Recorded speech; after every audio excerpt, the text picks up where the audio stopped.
പൊള്ളുന്നു. ചരിത്രത്തിലെ ഏറ്റവും ചൂടേറിയ വർഷം എന്ന വിശേഷണത്തോടെ ഓരോ വർഷവും കടന്നുപോകുന്നു. ഈ തട്ടകം നിൽക്കുവാൻ വയ്യാതെ പൊള്ളുമ്പോൾ ഏത് വാർത്തയിൽ നിന്ന് തുടങ്ങണം എന്ന കൺഫ്യൂഷനിലാണ് ന്യൂസ് ബാൻഡ്.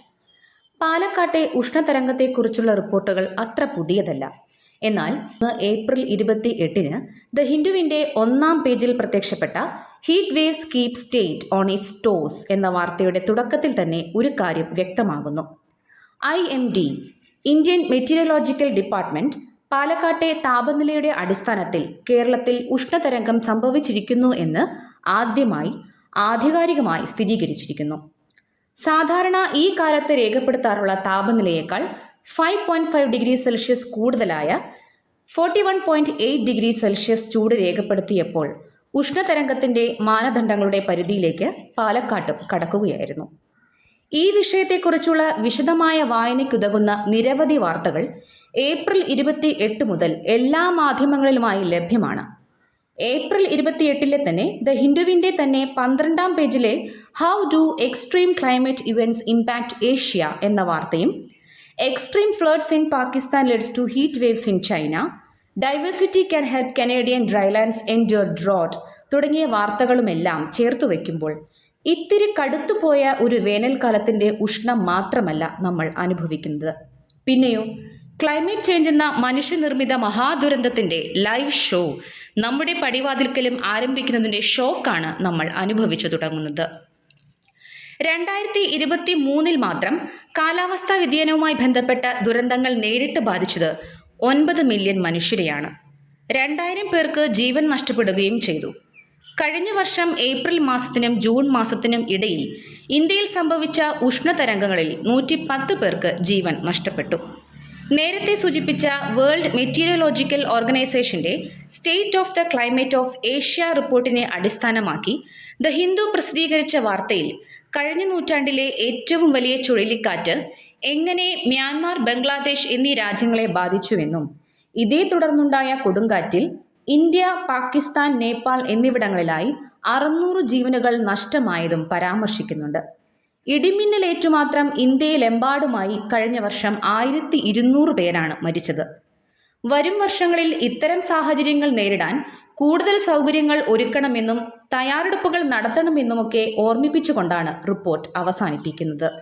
കാരണം ഏഷ്യൻ രാജ്യങ്ങളിൽ ഇത്തരം സംവിധാനങ്ങൾ ഇപ്പോൾ തന്നെ പര്യാപ്തമല്ലെന്നും ഇതിന് മാറ്റം വരണമെന്നും WMO ചൂണ്ടിക്കാട്ടുന്നു. ശരിയാണ്, ഒരു വലിയ വിഷയത്തിന്റെ ചില കോണുകൾ മാത്രം പരിഗണിക്കുന്ന ഇത്തരം റിപ്പോർട്ടുകളുടെ പരിമിതികൾ ഇത്രയുമൊക്കെ ചെയ്യാൻ മാത്രമേ അനുവദിക്കുന്നുള്ളൂ. പക്ഷേ ലോകത്ത് എന്തൊക്കെ കുറവുകൾ ഉണ്ടെങ്കിലും പ്രകൃതിയുടെ അണുവിട തെറ്റാത്ത താളക്രമം ആസ്വദിച്ചുകൊണ്ട് മനുഷ്യർ ജീവിച്ചിരുന്ന പ്രദേശങ്ങളിൽ ഒരു വർഷത്തെ ഇടവേളയിൽ അന്തരീക്ഷ ഊഷ്മാവ് 2 ഡിഗ്രി സെൽഷ്യസിൽ കൂടുതൽ ഒക്കെ വർദ്ധിക്കുന്നത് ദുരന്ത നിവാരണത്തിനുള്ള തയ്യാറെടുപ്പുകൾ കാര്യക്ഷമമാക്കുന്നതിലൂടെ പരിഹരിക്കാവുന്ന ഒരു പ്രതിസന്ധിയാണോ? കാലാവസ്ഥാ വ്യതിയാനം എന്ന പ്രയോഗം പോലും തീരെ തികയാതെ വരുന്ന വർത്തമാനകാല യാഥാർത്ഥ്യം എങ്ങനെയൊക്കെയാണ് ജീവിതത്തിന്റെ എല്ലാ മേഖലകളോടും ഏറ്റുമുട്ടിക്കൊണ്ടിരിക്കുന്നത്? പാലും മുട്ടയും ഒക്കെ ഉൽപ്പാദിപ്പിക്കുന്ന ജീവികളുടെ ഉൽപ്പാദനത്തിലെ കുറവ്, മത്സ്യസമ്പത്തിന്റെ തന്നെ ശോഷണം, കാലം തെറ്റി പൂക്കുകയും വിളയുകയുമൊക്കെ ചെടികൾ, ജലശോഷണം മൂലം ഭൂപ്രദേശങ്ങൾ തന്നെ ഉപേക്ഷിക്കപ്പെടുന്ന ദുരവസ്ഥ, നിത്യസംഭവമാകുന്ന കാട്ടുതീ തുടങ്ങി എല്ലാവരുടെയും തൊട്ടുപരിസരങ്ങളിൽ സംഭവിച്ചു കൊണ്ടിരിക്കുന്ന അവസ്ഥയെ വിശേഷിപ്പിക്കാൻ കാലാവസ്ഥാ വ്യതിയാനം എന്ന പ്രയോഗം തീരെ തികയാതെ വരുന്നില്ലേ? പരിഹാരമായി ഒന്നും നിർദ്ദേശിക്കാനില്ലാതെ വീണ്ടും പ്രകൃതിയുടെ കനിവിലേക്ക് മിഴിനട്ട് അടുത്ത മഴക്കാലം ഇത്തിരി കൂടുതൽ സമൃദ്ധമായിരിക്കും എന്ന കണ്ടുപിടുത്തം പങ്കുവെക്കുമ്പോൾ നമ്മുടെ ശാസ്ത്രജ്ഞർ വീണ്ടും ഭയപ്പെടുത്തുകയാണ്. കാരണം വെള്ളപ്പൊക്കങ്ങളുടെയും മഴ സ്ഫോടനങ്ങളുടെയും ഒക്കെ സാധ്യതകളിലേക്ക് കൂടിയാണ് ഇത്തരം പ്രവചനങ്ങൾ നമ്മെ കൊണ്ടുപോകുന്നത്. നമ്മുടെ തന്നെ കൺമുന്നിലുള്ള പല പ്രദേശങ്ങളുടെയും 10 വർഷം കഴിഞ്ഞുള്ള അവസ്ഥ പോലും ചിന്തകളിൽ തീ പടർത്താൻ പോന്നതാണ്. എല്ലാം നേരിടാനുള്ള കോപ്പുകൂട്ടൽ ശക്തമാക്കിയാൽ തീരാവുന്ന പ്രശ്നങ്ങളല്ല ലോകത്തെ ഗ്രസിച്ചു തുടങ്ങിയിരിക്കുന്നത് എന്ന് ലോകരാഷ്ട്രങ്ങൾ തിരിച്ചറിയുക എന്ന അത്ഭുതം സംഭവിക്കാതെ മറ്റു വഴികൾ ഒന്നുമില്ല.